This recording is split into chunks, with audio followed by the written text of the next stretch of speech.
Welcome inside Lucas Oil Stadium. Dominic Miranda here after a Week 6 thriller, I guess you could call it that. A wild one, an escape for the Colts, 31-27 over the Arizona Cardinals here at home. Wasn't pretty. They don't ask how, they ask how many. I've said that a time or two here on Channel 13. But look, the Colts are 5-1. They're sitting alone atop the AFC South after the Jags lose to the Seahawks on Sunday. Gritty stuff. You know, we've seen the Colts win by a lot in 3 games this season against the Dolphins, against the Titans, against the Raiders, and then we've seen them win close against the Broncos and now against the Arizona Cardinals. It's winning in multiple different ways. It's a muscle you have to flex. It's a muscle you have to work out, especially when you get late in the season. So good stuff from the Colts to get it done on Sunday over the Arizona Cardinals. We'll start with the good, and that would be the offensive side of the ball. Daniel Jones led this team on a nice drive to start the game, a touchdown to Tyler Warren, getting out of the pocket, getting it to different guys. Josh Downs was involved a lot. 6 receptions, 42 yards, and a touchdown. We'll get to him a little bit later. Tyler Warren led the way with 6 receptions, 63 yards, and a touchdown. Is he the best tight end in the National Football League? Like, it's worth talking about. Like, it's been an impressive rookie campaign for Tyler Warren here to start the season. So 7-0. The Colts went into the halftime break up 14-10, but then some adversity, right? The Cardinals went on top 24-17 at the end of the third quarter. And this defense struggled, and we'll get to that in a second. But this offense, the final 2 offensive possessions for the Colts on the day, really impressive. To start the fourth quarter, Daniel Jones leading this team on a drive, making some really impressive big-time throws, fitting it in tight windows to Alec Pierce, getting Josh Downs involved, like I said, moving the sticks to Mo Alley Cox as well, getting Jonathan Taylor involved in the pass game out of the backfield as well. And Jonathan Taylor really came alive as well. 123 yards and a touchdown for him, which is just like old hat right now for the Colts running back. Best in the league and arguably his best season he's had. And that's saying a lot for a guy who had up close to 2,000 yards in his career at one point. But leading this team to tie the game at the start of the fourth quarter, and then with 9.5 to play, taking the clock all the way down to 4.5 minutes and getting the touchdown to go on top 31-27 after the Cardinals kicked a field goal to take the lead. Like that, that's some mettle there from the Colts. It doesn't matter who you're playing. And you can say the Broncos are the best defense this team has played. Cardinals threw a lot of different looks at the Colts in this game that had Daniel Jones a little bit off kilter. Started the game well, went through a bit of a lull, bad interception, but down the stretch played his best football, arguably, he's played all season. High stakes, and he doesn't get rattled. Shane Steichen said that after the game. You'll hear him say it here shortly. But Daniel Jones doesn't get rattled and led this team to 2 huge drives. Ultimately, that was the game winner, and this Colts defense hung on for dear life down the stretch. But 31-27 is your final. Obviously, a happy Colts locker room, knowing that they have some stuff to improve on as well. First, I'll start with injuries. AR got an eye. He got an orbital eye fracture in pregame warm-up doing band works. And then Mooney Ward suffered a concussion in pregame warm-up. Overall, the game, though, I thought our guys were resilient for 4 quarters. Obviously found a way there at the end, getting the 4-down stop there in the red zone. But a lot of back and forth. Credit to Arizona. That's a hell of a football team over there. Offense, defense, special teams. It was great back and forth. But I just like the way our guys came out and found a way to finish it there at the end.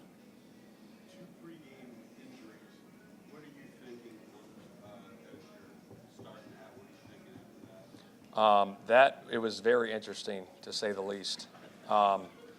It was. We had to kind of rally the troops there in the locker room and get us back into focus. And I thought our guys did that the right way, and just obviously hope AR's good and Mooney's good.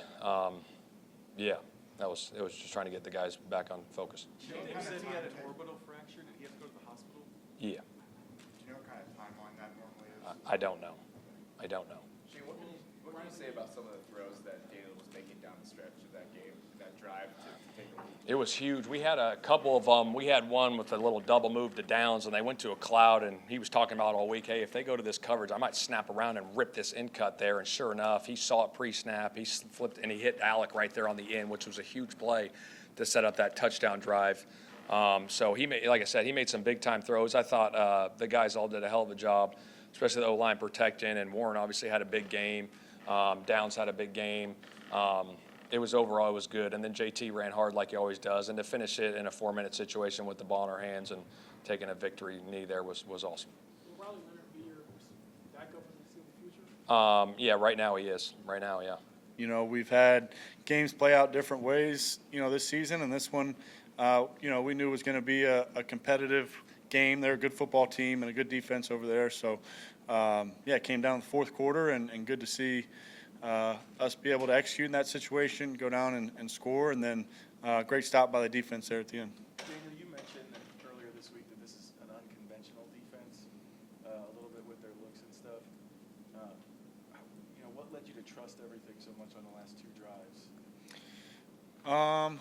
Yeah, I mean, I think you still try to see it and recognize what they're playing and where the spots are in certain coverages, and you know, there's traditional parts about it, and there's you know, some unique stuff they do too. So you try to recognize it and still play fast, play with conviction, you know, and throw it with conviction. So try to do that. Our guys made some big time plays. Was there anything different you had to do to prepare for this, you know, even leading up to, you know, the night before, or was it just kind of the same as you've done in weeks past? I think the process is largely the same, and kind of how you go about it. I think you know, some of the communication and how you're you know, communicating the wideouts or preparing yourself to get through certain reads, and some of that preparation is unique, as it is with any team, and kind of dependent on what you're going up against that week.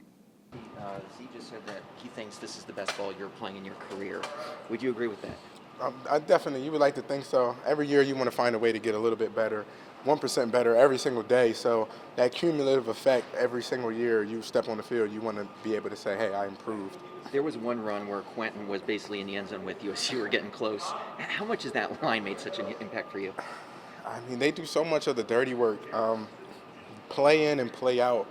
And, of course, you know, they don't get all the glitz and the glamour, so it's up to us as an offense, as a running back group, to be able to show them that love and let them know that we appreciate them very much. Josh said when he scored that touchdown because of the hit, you went over to check on him. He got me with that one. And it was definitely, it seemed like a big hit, but Josh is tough, man. You guys can see it. He's one tough cookie, so he definitely got me with that one. I like that celebration. I know the last time you guys were 5-1, but that is a difficult thing to achieve. Can you put it in perspective? Like you mentioned, it's difficult. You look at the team we just beat. The last 3 weeks in a row, they've, you know, not found a way to finish within the last seconds, the last play, last minute. So it's very, very difficult to win in the NFL. So you have to appreciate it, but you have to understand the amount of work and effort it takes to win. How much fun is it playing an offense as efficient as this one has been through 6 games? It's the ultimate fun because you get to watch so many guys make plays, guys that you see make plays throughout the week. But when you see it come to fruition on Sundays, you're like, man, like I'm happy for them, and of course we're moving the ball down the field. But it's like you've seen it all week, but now to have the fans see it on Sunday, it's awesome. Talk a little bit more about Josh. Just 6 for 42 isn't like the craziest stat line ever, but those are massive plays. I think that people don't understand the plays that he makes. They're in critical times. He has like a little clutch gene in him. But like I said, he's one tough cookie. So Josh is a playmaker for us for sure. What's Daniel like on the sidelines in a game like this, where it is kind of back and forth, it is high score? Steady.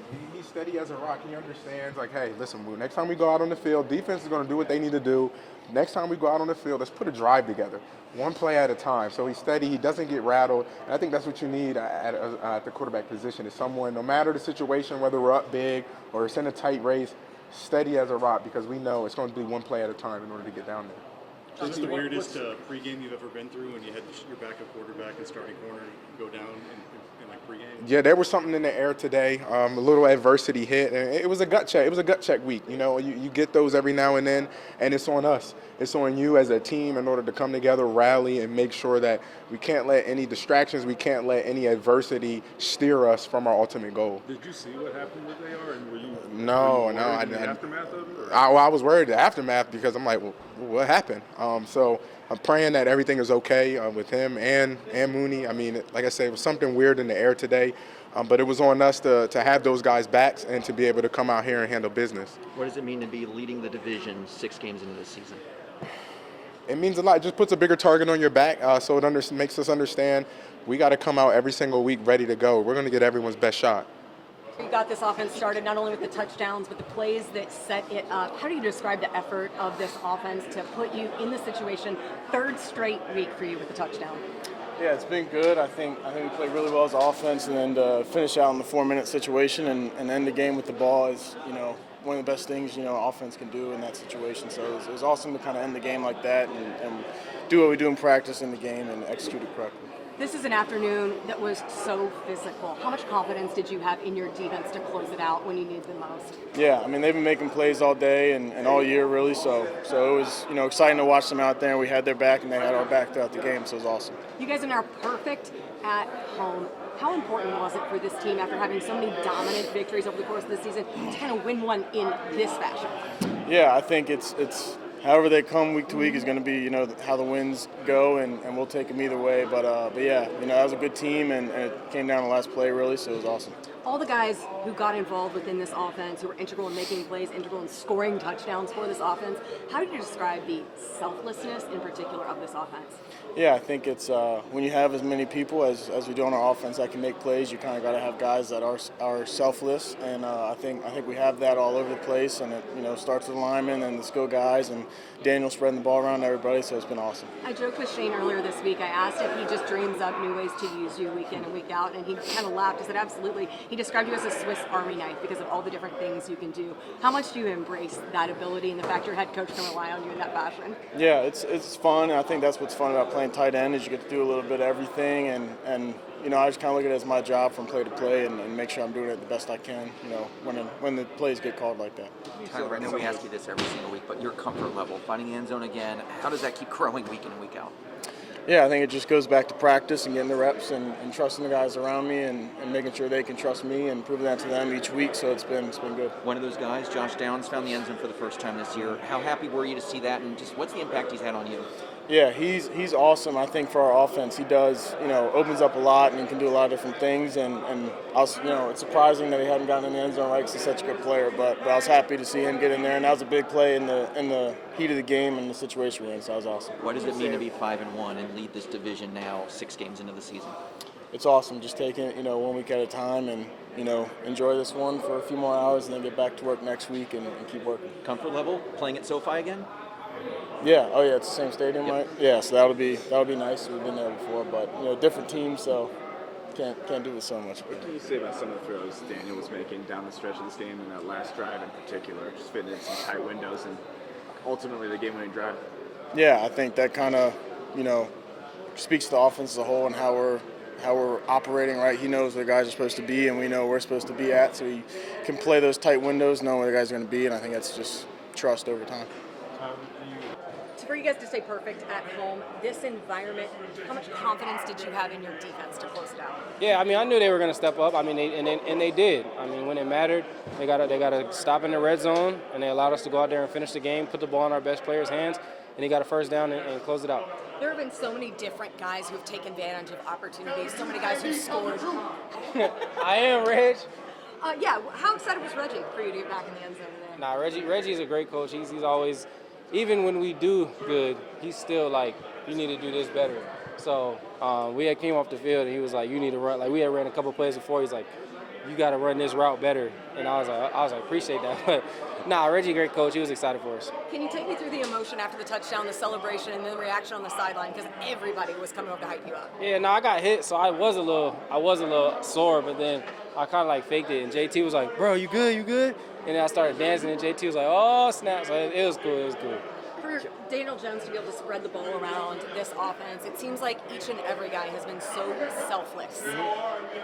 What does that say about your offense, where everyone's so patient to wait for the right opportunity and then capitalize on it when it comes? Yeah, great teams. You got to have a lot of players that can make plays, and Daniel does make sure like he gets everybody involved, and he's really like he makes that very important to himself. He comes up to us all the time like, you good? Like, I'm coming to you. So he does a great job of that.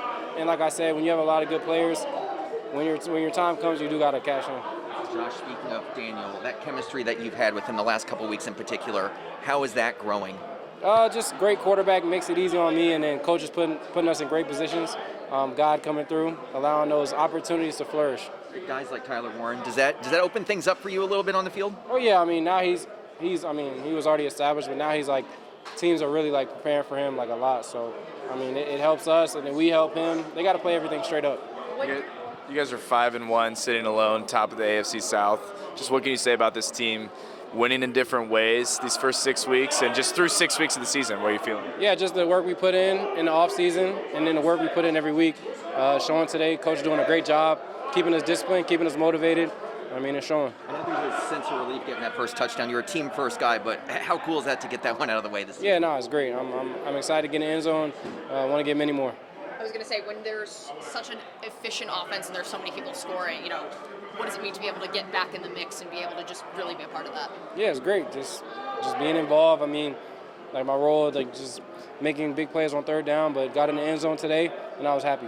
That game-winning drive, some of the throws Daniel was making in that second half primarily, like what's that say about him? Because it didn't start great, but feel like he had a really resilient day down the stretch there. Yeah, great quarterback. He's been in this league a long time, and it's just a testament to the work he puts in. All right, now we got to talk about the bad, and dare I say kind of ugly here on Sunday against the Cardinals. This Colts defense struggled. And, we can talk a lot about the secondary, and we will, but the defensive line and the front seven for this Colts team wasn't helping things either. But let's give you some context here. 2 pregame injuries for the Colts. Before the game even started, Anthony Richardson fractured his eye, something, I don't even have the correct terminology, but it was an eye fracture doing a band workout with exercise bands. He had to go to the hospital, actually, Shane Steichen said. So not sure what the timeline is for an injury like that, but that's obviously tough. So Riley Leonard elevated to your backup quarterback. So there's that. And then Charvarius Ward runs into Drew Ogletree during pregame warmups and gets a concussion. So an already depleted defensive backfield gets even thinner without arguably your best defensive back, Charvarius Ward, and, oh, by the way, Kenny Moore missing yet another game. So you got Jonathan Edwards and Chris Lamons playing some significant snaps on defense, and Jacoby Brissett had a field day with these guys. Over 300 yards passing for Jacoby Brissett. It's not exactly something you might be saying at this point in his career. Again, the Colts hung on, and you got to give them credit, but they weren't getting pressure either. Kwity Paye, if you want to have a bright spot with this defense, 2 sacks for Kwity Paye. But not a lot going on that side of the ball. And the Colts hung on for dear life down the stretch. 4.5 minutes to play. Cardinals with a drive, no flag there at the end, 4th and 7 in the red zone to Trey McBride. Could have easily been a flag, maybe, but Lamons gets it done, and the Colts get a win. That's all that matters. It's better to learn from a win than a loss, but you'll hear this handful of defensive players we spoke with after the game talk about it was not their best performance, not by a long shot. They got to learn from this, and they got to get better in a hurry because it's going to be a difficult challenge against the Chargers next week. If the Colts hang on, they get the win, despite a lackluster effort by the defense. Because just the weirdness of how things started with AR with Mooney, did you take it upon yourself to say anything to your defense, just knowing that things change so quickly, losing the starter like that? Man, it was a weird day. I won't lie to you.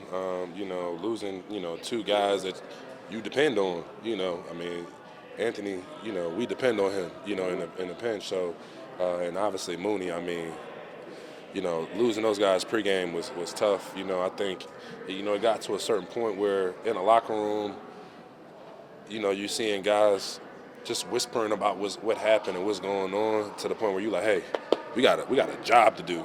So it's like I feel like, myself, Shane, Quentin did a good job. Defoe did a good job of just getting guys back focused. Listen, it's messed up. Like Anthony, we praying for Anthony. Mooney, we praying for Mooney, but at the same time, we got to lock in and take care of what we got to take care of, and thankfully we was able to rally and get a win today. To play like that, to win like that when you didn't play your best, what's that say about the resilience of this team? And you've won games where you dominate from start to finish, you win close ones, 5-1 in the top of the AFC South. What can you learn from a game like that? Man, credit to Arizona. I feel like they were a talented team. They came in ready to fight. A lot of respect for that head coach over there. I talked to JG and just told him, he gave me a lot of power as a young player when I didn't have any and when he didn't have to. So much love and respect to him. And, the team that they got over there, they came in ready to play. And, I think, wins like today mean more than a blowout personally because we was able to fight through adversity and still achieve a win. First touchdown. Did everyone shift 5 steps of shaping? My fault, Chef. I thought you was gone. First time this year Josh has found the end zone. Obviously, you saw him take that hit to and hold on the ball. How impressive was that? JD a dog. I told him he cut from the same cloth as me. You know what I mean? So it was good to see, man. I mean, he's a special talent. You can see him just catching fire. You know, the last couple of weeks, just making plays. He's a tough cover, and he has that knack to get in the end zone, similar to Tyler. So I know for those boys, you know, you get one blood in the water, you keep it rolling. I'm expecting a lot of the same for Josh. So. 5-1 now in the year, leading the division. When you started the year, do you think that this was possible? I knew it was possible. I knew the type of defense that we had, first and foremost. I knew the type of offensive weapons that we had coming in, and honestly, I knew this team believed in each other, and I knew the camaraderie would make a difference. I'm just glad that we was able to, put that in the result in the win-loss column. But we got a lot to clean up, a lot to continue to grow. It's a long season. We're going to keep moving forward. JT over 100 yards again, quietly. I mean, when you look at the stats afterwards, is it like, oh, there's another 100 for him? I mean, I told him, JC, the best I've seen. His ability, and he's just a dog. You know, when you need him to be a bell cow, he can. When you need him to take it 60 yards, he could do that too. So there's nobody else like him in this league. He's playing at a level that he hasn't even seen in his career. I mean, he's only getting better. I'm just glad that guy's on our side. See, I can't remember if you've ever been 5-1, but that's pretty tough to do in this league. Can you put that in perspective a little bit? Man, yeah, it's been a long time, respectfully. But man, like I said, it's just, credit to Shane, man. Just the attitude and the mindset that he has his team on, I think just makes the biggest difference, whether we win or lose, whether it's a blowout or not. I think our mentality is just pushing ourselves and being the best versions of ourselves every single day. I think that's what just continues to push us to get better. There's no blink in this team. There's no quit in this team. And I think tonight was a perfect example. For the secondary to have this many injuries as they have throughout the season, it's starting to come out and get these wins with guys that just keep kind of fulfilling that next man up mentality. What does that say about their resilience specifically? Man, so proud of J.E., man. He's came in and made a big impact. Chris Lamons, man, every time we ever need him, every time we call on him, he comes in and makes plays. I think Cam Bynum does a great job of getting those guys all settled down. Nick is obviously playing at a high level as well, too. So, I think they got a great mix of veteran leadership and young, hungry guys. Man, when you got hungry young dudes in the secondary, you always got a chance. So, shout out to the young boys. So I'm just praying that everything's good with him and that he's able to shake back as soon as possible. But, yeah, I've never seen that, and that's just an unfortunate situation. Pre-game, what happened to him. And as a safety, just how does that affect your kind of role when a corner in front of you goes down? Yeah, you just got to know that whoever fills in, confidence that they'll be ready to play and play well. But for my job is the biggest thing. I have to communicate well to make sure that there's no confusion with the guy that hasn't gotten as much playing time as the starter, knowing that he feels prepared and is confident when he's out there. And I feel like we did a good job with that, with just simple communication, knowing what to do and how to do it. Then everything else takes care of itself. And then on the final play of the game, you know they're probably looking to go to McBride there. Yeah. What's just going through your head, and how were you guys able to defend that last play there? Yeah, Chris had good coverage on it, but knowing that that's their guy, and he's the best player on their offense, so I think that the quarterback, no matter what, he's going to go to him. So obviously we got to keep all our eyes on him, and Chris had really good coverage on that to force an incompletion, and we got off the field, fourth down. No matter what, we're happy. What was your perspective on the just defensive performance at large today? Wasn't good enough. Simple and plain. There's a lot of plays that we left out there, little small details or letting checkdowns go for too many yards and get first downs off of that. And like I said, it just wasn't good enough. But for us to escape it with the win, that's a positive thing. But at the end of the day, on Monday, we're going to get right back to work and fix those mistakes. And it's a good thing when you win a game, but you don't have your best game on defense. It's humbling.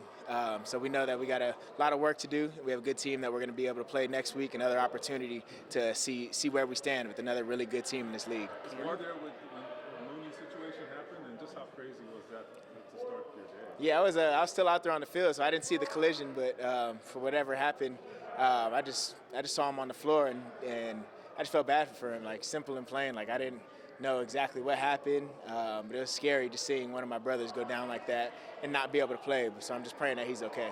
Shane said like he needed you as leaders and he as well to regroup and yeah. everybody refocus. What did that look like? Yeah, just down in and down out, knowing who's on the field and how I can help, whether it's a play call, whether it's a formation, just those little conversations that you have in the huddle, or as the offense is lining up, being able to say what to expect. I just think the leadership there just goes by just talking and removing any confusion and making them feel confident that, okay, my safety knows what I'm doing. I know that he knows that I know that he knows what I'm doing. Like, we had a double, triple check every single little thing, and that's how it is when you're playing with younger guys that haven't had as much playing time.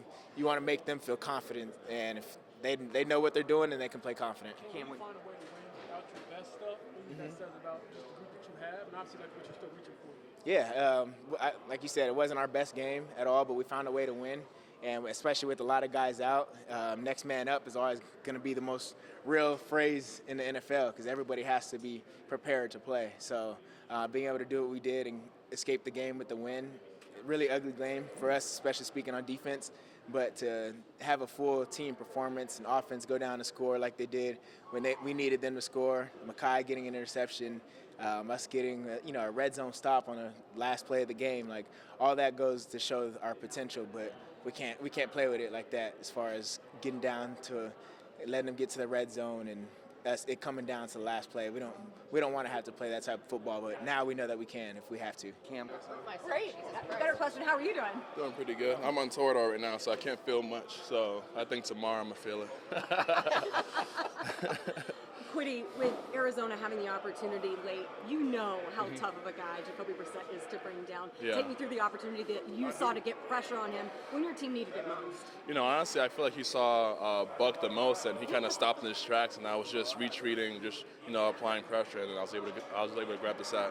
With the opportunity to close it out, how eager was this defense to prove what you guys can do to close out this football game? We wish we had a better game, but it all came down to that last moment, and we just say, hey, let's bow up here and let's have a stop. So, yeah. Inside 2 minutes, I don't think that it had been louder all day than Oh, man. Describe for me the fans, this environment to keep it perfect at home. Yeah, big shout out to our fans, coming out, showing out, and I feel like they really, played a part in that last drive, to apply all that noise and, just to give us some juice to go out there and make a stop. Your defense has been so tested, injuries, availability of guys. How do you describe the effort in particular from your secondary? Guys like Chris Lamons to make a stop at the end, Mekhi Blackman coming up huge with that interception that resulted in a touchdown for y'all. Yeah, just next man up. We had a guy go down earlier today, and, we just, spoke about, next man up and came in, played well. Mekhi had a big takeaway, just going out there and just playing good ball. When this team has won so many games in dominant fashion, how important was it for you guys to be able to win one kind of, for lack of a better description, an ugly kind of situation? Yeah, we knew they were a good team. All of their losses were legit one-score games, last 2 minutes of the game. So, we just knew that this wasn't a team to be overlooked, even though that they were down a quarterback and down a couple guys. So, we just had to go in with the same mentality of last week and just go out there and get a win any way we can. In these situations where you guys have had backs against the wall, what have you guys proven? That we can fight. It's going to be a dog fight all 4 quarters, and we're not going to go away. How nice was it? I know offensively Josh Downs gets in the end zone. You see the work day in and day out that he puts in. How cool was that to see his first one of the year? Man, it was just great. He's a baller. It's great to have him on our team. Seeing him mismatch with the linebackers, whatever. Just out there doing his thing. It's just great to see him play good ball. 5-1 through 6 weeks, won in different ways. What's the vibe with this team? You're sitting alone atop the AFC South. Yeah, just prep all the way through the week. Lou says it's going to be prep all the way through Sunday. Not just all the way through Friday. So, just coming in every single day, trying to get better 1% every single day, and just play some good ball. You having fun? Oh yeah, for sure, definitely a lot of fun. Off of those type plays, and that was about it. But Jacoby's a good quarterback in this league. Mekhi Blackman made a huge play for this defense. Describe for me that play, the momentum that it helped. That definitely was a momentum, game-changing play because I think we just gave the ball back to them, gave the ball back to their offense, and he just made a play on defense. He threw it right to him and turnover. That was big. He's made a couple big plays so far. What can you say about, in particular, this secondary, the way guys have stepped up because you guys have been so tested with availability of this personnel? I think it's the way we prepare. Our preparation puts us in position to make these plays on Sunday. The coaches put us in position to make these plays on Sunday. And just being consistent, I think everybody in the DB room is very consistent on what they put on tape. And it just playing out for us. On that final Arizona drive, it was the loudest this stadium has been all day. Can you tell me and just describe the impact of these fans to help this team be perfect so far on the season at home? Man, I love the fans. We love the fans. We love when they loud because they give the quarterback a little confusion. He don't know what's going on. He can't make the checks, and it just played in our favor. It just boosts us up on defense a little bit more. Last one for me. You guys have won so many games in decisive, dominant fashion. How important was it for you guys to pull out a game like this that was so back and forth? It was truly a dogfight until the final second. It's important, like, to win these type of games, like especially these close-knit games, because every Sunday it's hard to win. So just pulling out this win, it was big for our team, and I think we needed that. This Cardinals offense had 400 yards of offense, but when you guys needed to most, you made a stop. What does that say about this defense? Just keep going. We just keep going. Like, no matter what type of plays the offense made, we don't put our head down, next play mentality. So I think that was big for us today. Have you ever been part of a game like this where a starter goes down in pregame? Not really. That was crazy right there. But I know the people that was behind the starter, we always prepare. Like I said, our preparation is what keeps us going, and I think we filled in pretty well. Well, they don't ask how, they ask how many. The Colts get it done here at home again, 31-27 over the Arizona Cardinals here in Week 6. Jake Arthur of Roundtable Sports and, of course, Locked On Colts. Joining us, as always, wonky game, wonky day, frankly, from start to finish. It really, really odd stuff. But let's just first start with the result, Jake. I mean, 31-27, it wasn't pretty by any stretch of the imagination, primarily on the defensive side of the ball, but this team gets it done and made the drive they needed to make when they needed to make it to take the lead. And the defense, by the skin of its teeth, hanging on at the end. Cardinals unable to get it on fourth down. What'd you make of this game? A resilient group? Yeah, it's a battle-tested team. I mean, with 11 games left, you're already halfway to 10 wins. You feel somewhat comfortable in the playoff race. And they've really won every which way. They've got 3 wins of at least 21 points. You know, they had to trade bashes with the Broncos here a few weeks back. And then on this one, you had to have, you know, a touchdown to win it at the end. And then your defense, which had been falling apart all second half, had to come up with a fourth down stop in the very low red zone. You know, and the Cardinals throwing to arguably the best tight end in the NFL with Trey McBride. Right. They stood firm, and they got it done. And again, like you said, they don't ask how, they ask how many.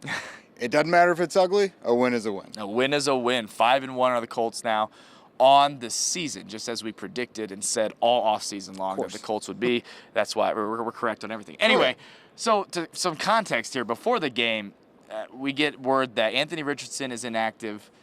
We were questioning that, what happened. Broke his occipital bone? Orbital. Orbital bone. I'm not an expert on eyes here, okay?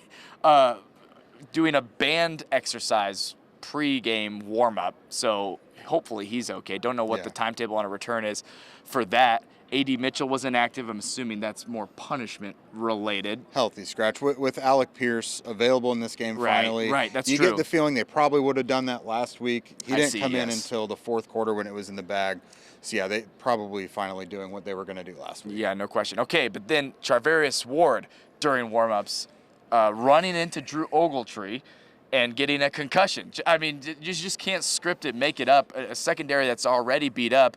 And I say all that to say it was a rough day for this Colts secondary. Jacoby Brissett over 300 yards passing. Yeah. Not what you want to see. A lot of third and long conversions as well. Yeah, how many were there? Like 3 or 4 conversions of 3rd and 10 plus. Like you just don't see that. And Jonathan Edwards is going to take a lot of heat for this one. And I even mentioned something about it online, but at the same time, he didn't find out he was going to be playing whatever it was, 60-plus snaps until like an hour or so before the game. Right. So the rookie getting thrown into the fire there, and it didn't go great. But at the same time, Cameron Mitchell, a guy they just elevated from the practice squad, was like the next cornerback up. They are shorthanded they are. in the secondary right now. And it went about as you would expect. But I'll tell you, the pass rush did nothing to really aid in that.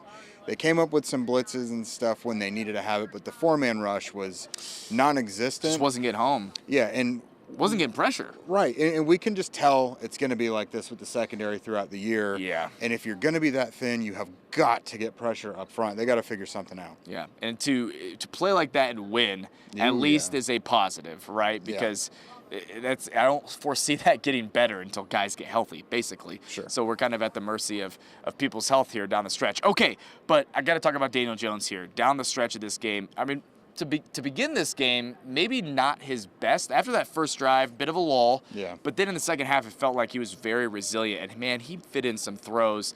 You know, a couple to Alec Pierce come to mind. Josh Downs down the stretch. Tyler Warren, like everybody involved again. But with 9 minutes to go, you know, you're down by 3 and you put together a drive to take the lead with 4.5 minutes. What's that say about him and what do you think of his performance? It's terrific. I mean, so many quarterbacks, so many players in general, if they're bad at a certain point in the game, it's going to carry out throughout the whole game. They get in their head, whatever. He's so unfazed that, you know, pretty much the entire middle of the game was just meh. Yeah, you know, there was right. a lot of punts. He had the interception. But to come up with 2 touchdown drives in the fourth quarter when you really needed it, they don't win without those. Correct. This wasn't a game where it was going to win with field goals. That says a lot. And Shane Steichen spoke to that after the game. You know, he never gets too high, too low because he studies and prepares so much that in his mind, when he's in the action, it's all going to go his way. It's like when you've studied a test ad nauseum and you're like, there's nothing they can throw at me that I'm not prepared for. Right. Not necessarily my background, you know what I mean? But, I mean, Daniel Jones We're is that doing dude. this for a reason, Right, guys, all right. Yeah, just really impressive stuff. I didn't feel, at least offensively, like the Colts were going to let this slip through. I mean, you put together a drive down 7 to tie it, Yep. and you put together a drive down 3 to take the lead. Like, that is what you want your quarterback to do, and that's what Daniel Jones has done week in and week out. And to win a close game, too, that just goes to, it says a lot about this team. You know, you've been dominating teams you should beat. And then, you know, the Cardinals, who very easily could have won the last 3 games. Yeah. Right? I mean, they've been in every single game. Another game within 1 score for them. Yeah, Yep. I mean, this is just the kind of the story of the NFL. There's no question about that. All right, so defense struggled, still got the win. Offense, come to expect, being efficient like they have been. And Michael Badgley hits his only field goal, 45 plus. That's all, 45. So yeah, that's all he's got to do. Yeah, I mean, you don't want to stretch him too far beyond 50, and you know the Colts kind of made a decision there at the end of the first half not to really go for it, but they didn't want to give Arizona an opportunity either, especially Arizona getting the ball to open up the second half. But yeah, I mean, Spencer Schrader is very hard to replace, but I mean, Badgley's doing his thing so far. Hey, 1 for 1. That's all you can ask for. All right, the Colts are 5-1. That's Jake Arthur. I'm Dominic Miranda. Will you be in LA next week? I will not. Okay, we won't either. But the game must go on, and we'll give you all the action from LA as the Colts serious test against the Los Angeles Chargers. It's a big one. Yeah. That's a big one. It's an AFC battle. And it's an AFC battle. So we'll see what the mettle of this team is. But 5-1, not going to apologize for wins around here. That is for sure. We'll see you next week. Colts 5-1. We push ahead to week 7 here in the NFL season.